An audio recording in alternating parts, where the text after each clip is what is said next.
ఇప్పుడు మనం చూసేది ఏకాంబరనాథ్ టెంపుల్ అండి. దీన్నే శివకంచి అని కూడా అంటారు. పంచభూత లింగాల్లో ఒకటైన పృథ్వీలింగాన్ని మనం ఇక్కడ దర్శించుకోవచ్చు.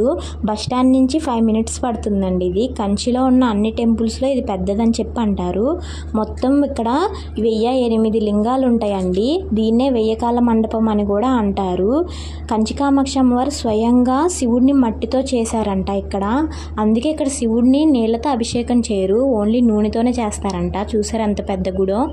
అలాగే ఇక్కడ అమ్మవారు మామిడి చెట్టు కింద తపస్సు చేసుకునే వాళ్ళంట.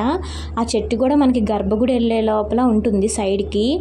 అలాగే ఇది 1500 ఏళ్ల క్రితం నిర్మించారంట. దీన్ని కూడా పల్లవులే నిర్మించారని చెప్పి అంటారండి. గుడి చుట్టూరు ఇలా ఉంటుంది. ఆ గోపురాలు కన్స్ట్రక్షన్ చేస్తున్నారు ఇప్పుడే. నేను ఇందాక చెప్పా కదా, ఇది చనిపోయిన మామిడి బెరడుని తీసుకొచ్చి ఇక్కడ పెట్టారనమాట వెండిపోతతో. రథసప్తమి రోజే సూర్యకిరణాలు స్వామివారిని తాకి వెనక్కి వెళ్ళిపోతాయంట. ఇంకా